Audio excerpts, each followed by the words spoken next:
Hello, my name is Sean Gabb. I direct the Centre for Ancient Studies, which teaches Latin, Greek and Classics. My students often ask me how I write Greek letters. My truthful answer is that I write them very badly. If you are a native speaker of Greek, you are welcome to mock the production that you're about to see. Indeed, if you have any artistic sense, you're welcome to mock. My only defence is to say that although my handwriting is bad in every single alphabet that I know, my Greek letters are probably about my best. This being said, how do I do it? I follow three rules. The first is that Greek letters should be formed with a minimum number of strokes of the pen. The second is that you should be clear and consistent. The third, which follows from the second, is that you should try to avoid joining letters together. If you are learning to write in Greek, it is probably for a Greek examination, and the overriding purpose is to ensure that the examiner can read what you have written. And so let us begin at the beginning. We start with the letter alpha. And here I have a sheet of paper and a fountain pen. And the shadow is rather prominent, but never mind that. Let's do alpha, the first letter of the Greek alphabet. Start at the top right-hand corner, bring the pen down, bring it up, bring it down again, like so.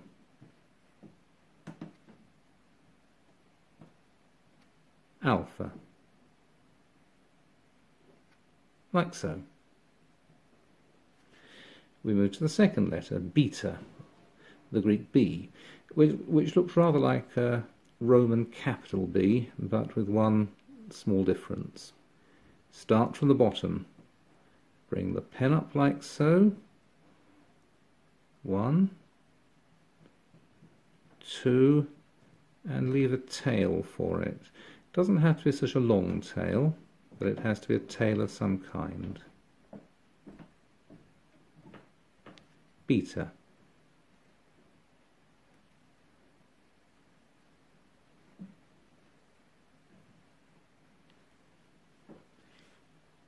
Gamma, or the Greek G. Looks rather like a Roman lowercase y, again with a difference. You start from the top left, bring the pen down, bring it up, keeping them joined together, and have it splayed rather like so.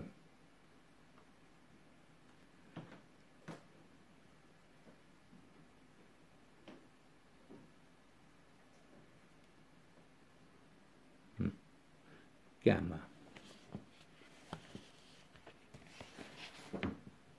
We move to delta, which is the Greek D.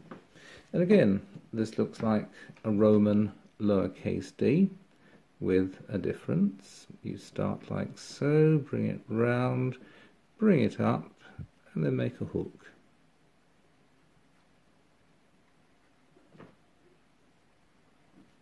Like so. So alpha, beta, gamma, delta. Let's have a look at epsilon, the short E in Greek. It looks rather like a backwards number 3. Like that.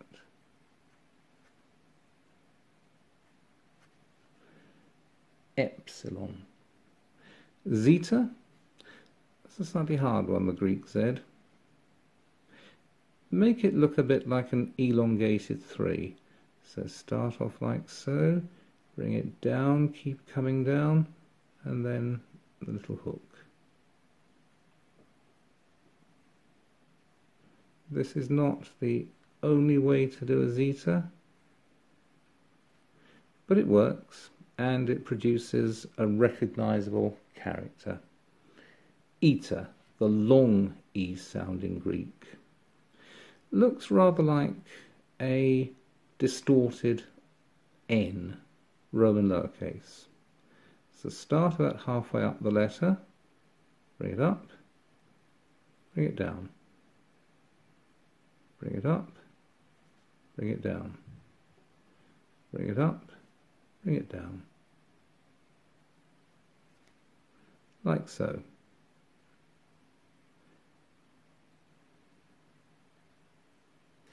Theta, or TH. Like a lowercase Roman E. Start off like so, bring it up, but instead of leaving it there, bring it all the way up like so.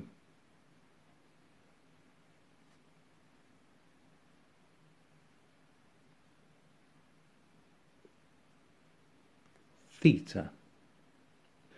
Iota, not much need for that. Like an I. No dot at the top. There you'll have an accent, or you'll leave it nude. Let's move to the next block of letters. Down iota, kappa. Again, nothing difficult here. Make it like a K.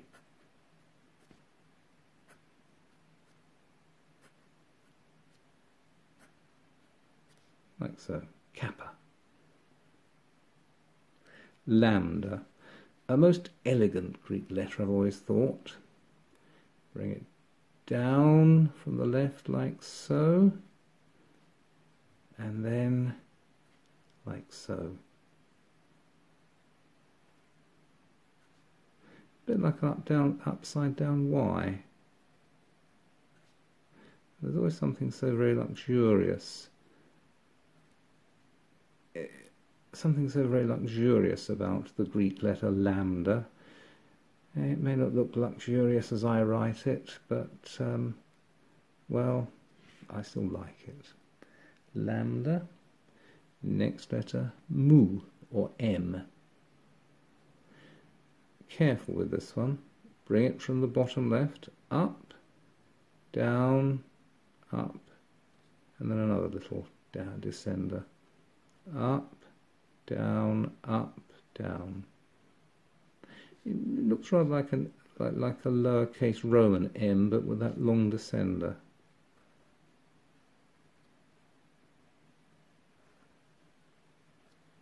Like so. Nu. Another easy one. Looks like a V.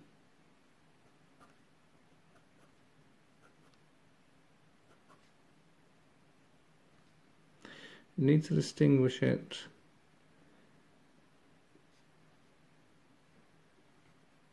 You need to distinguish this from the gamma. Written quickly, they can look very similar. You'll recognize them from the context, but you do need to be careful when writing nu and gamma. Epsilon as well, when we get round to that. Xi, or X. Looks a bit like a zeta, based on the zeta, my version. So again, start with a long 3, and then just put another bit on the bottom, like so.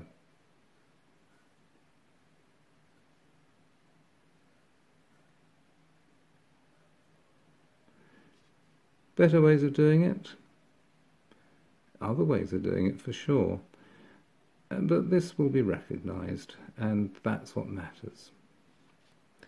So much for Xi.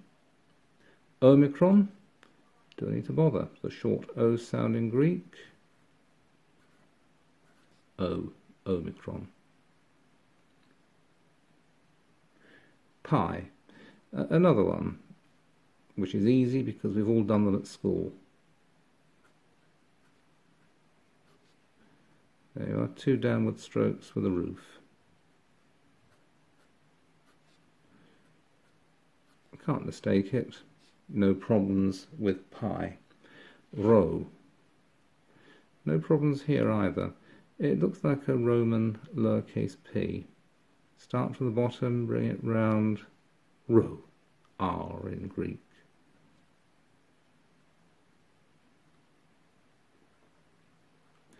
The only thing I suppose I should say is that written quickly, it might look a bit like an eta.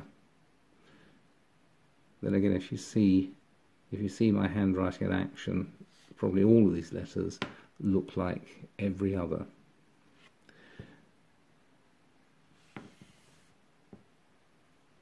Other letters, sigma.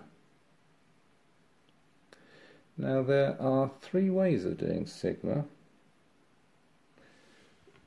The first is the sigma, or the Greek letter S, which occurs at the beginning and inside words. It looks like an O with a peaked cap.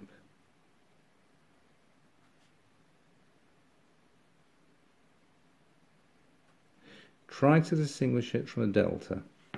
It can look like a delta if you write it quickly. You then have the Greek letter S, which goes at the end of a word.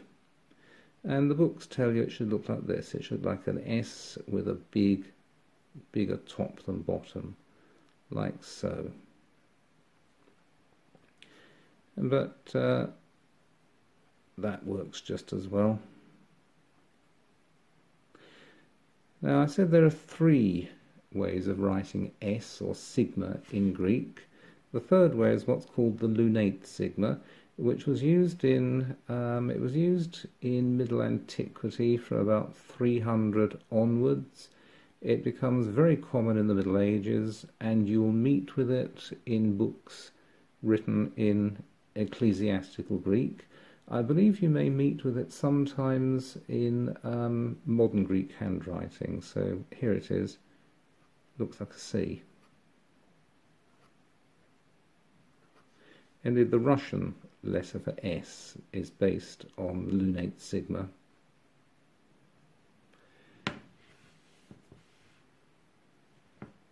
Tau, or the Greek T. Do I need to bother really? But yes, I do. Here it is. Tau. No troubles there. Epsilon, or the Greek U.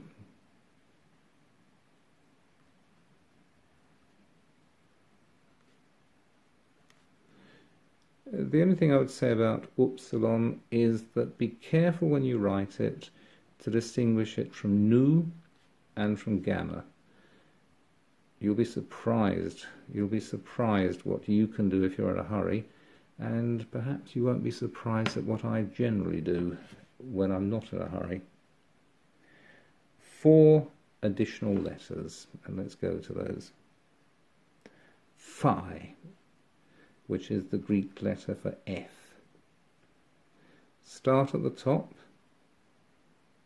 make an O, back to the top, bring it down. O, downward stroke. O, downward stroke. O, downward stroke. Ki, or h, h. Not a sound often heard in English.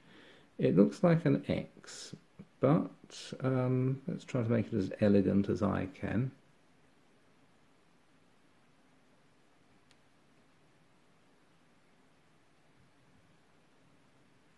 Like so.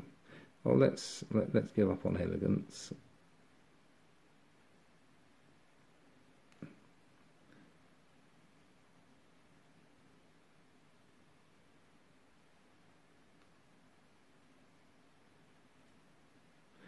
However you want to do it. You can do it that way, like so. It should look an X, with a lower centre of gravity than you get with an ordinary Roman lowercase x. But again, nothing difficult about that. We then have psi, as in psychiatrist. Now that looks very like a phi, and be careful not to confuse them. Do a U, bring it round, bring it down. Do a U, bring it round, bring it down.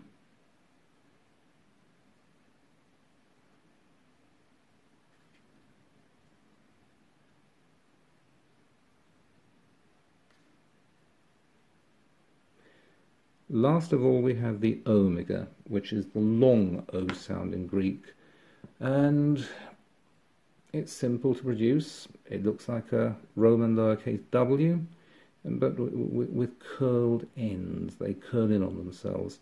Now I always do this very badly, so let's try it.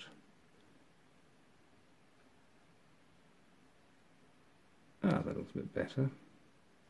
Better than usual.